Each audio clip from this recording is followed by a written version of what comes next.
Something really strange is happening with Gen Z.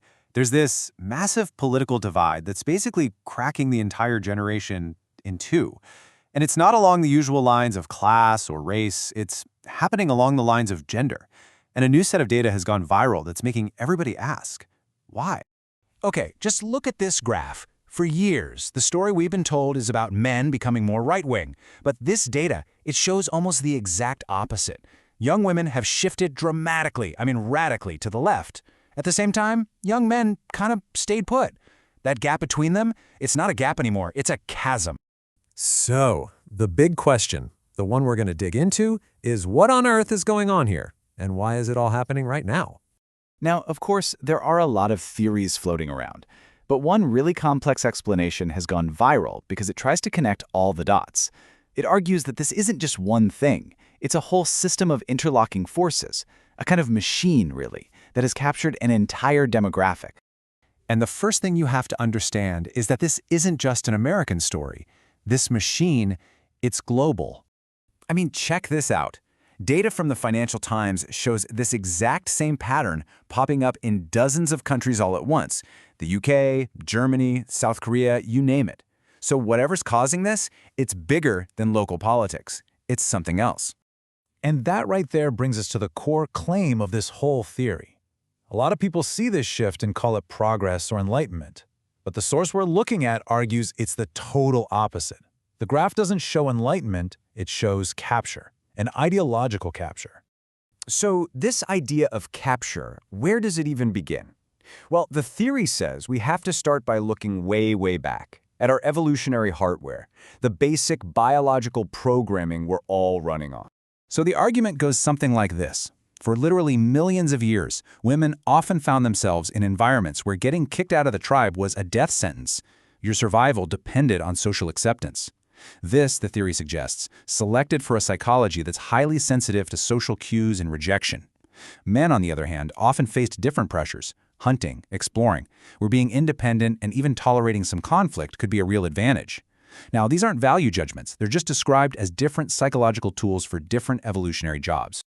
Okay, so you've got this ancient hardware, but how in the world does that connect to a political divide today? Well, this is where modern technology crashes the party, creating what the source calls the Great Consensus Machine. Now, this is where it gets really, really interesting. Look at the timing on that graph again. When does that sharp leftward turn for women really take off? Right around 2007, 2008. It lines up perfectly with the launch of the iPhone and the explosion of mobile social media. And as smartphones went from a cool new thing to being in everyone's pocket, that divergence became a gulf. Suddenly, with social media, we had this global consensus engine. Your tribe wasn't 150 people in your village anymore. It was literally millions, the entire world. And any disagreement was instantly visible and punishable. Crucially, the dominant idea set within this new global tribe, the one pushed by media, by universities, by influencers, was progressive. So for a psychology that's maybe wired to seek consensus, this became a crazy powerful force, pulling everything in one political direction. And this wasn't just happening on your phone, right? This whole effect got supercharged by real-world institutions, which created this powerful feedback loop. Think about universities. During this exact same time period, campuses became majority female. And according to this theory, these same institutions, especially in the humanities and social sciences, also became progressive monocultures. Places where disagreeing wasn't just an academic debate, it was socially punished, which just strengthened that consensus machine. And check this out, because this table really lays out how those paths just kept splitting after graduation. The theory suggests women were more likely to go into fields like education, media, or HR, professions where social harmony and consensus are really, really valued.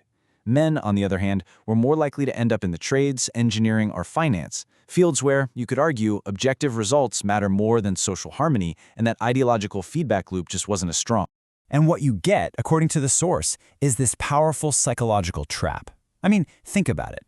Once you've invested years of your life, your education, your job, your entire social circle in one way of seeing the world, the psychological cost of admitting you might have been wrong is, well, it's enormous. It's just easier to double down. But hold on, because the theory gets even more complicated here. The argument isn't just that women were captured. It's that men were too, just in a completely different way. So the theory lays out these two totally different failure modes. The female capture was ideological conformity, driven by that powerful need for consensus. The punishment for stepping out of line was social death. The male capture, though, was all about passivity and withdrawal, a different kind of machine, one offering an endless fire hose of dopamine through video games, porn, and outrage content, all designed to get them to check out of society, not conform to it. And this is the latest twist in the story. Take another look at that line for men. For years, it was pretty stable, right? But the very latest data shows it's not stable anymore. It's now actively moving to the right. It seems like that passivity is starting to turn into active opposition. So if you want to see where these diverging lines might be heading, the theory tells us to look at South Korea. It's like an extreme version of what's happening everywhere else. The gender gap there is even wider. Young women are massively progressive, and young men are massively conservative. And a huge factor driving it all is a major gender wage gap that's fueling both feminist activism and intense economic anxiety for men. And this isn't just abstract politics, it has huge real-world consequences. Take marriage rates. For years, many South Korean women embraced ideals of independence. But a recent study found that now, a full 20% of unmarried women there in their 40s actually want to get married. The source argues that the cold, hard reality of economic instability is forcing a rethink of those earlier ideals. Okay, so let's put all the pieces together. The theory is basically a multi-step model. You start with our basic biological programming, you add the insane power of the social media consensus machine, you filter all of that through ideologically captured institutions, and then you lock it all in with psychological sunk costs, and the result is that graph we started with. Now, any good theory makes predictions you can actually test, right? And this one does. For instance, the model would predict that the political gap narrows for women who have children, since becoming a parent can kind of break that ideological feedback loop. And it looks like that holds up. Exit polls consistently show mothers vote more conservatively than childless women. So when you boil it all down, the ultimate conclusion of this theory isn't really that one side is good and the other is bad. It's that we ran a massive, uncontrolled experiment on ourselves. We built these global consensus machines and just unleashed them on human psychology without ever really understanding what would happen. And this deep, painful social divide, this was the result. Which leaves us all with this really, really unsettling question. We now have two lines on a graph, representing two halves of a generation, and they are actively, aggressively pulling away from each other in opposite directions. Where does a society go from there?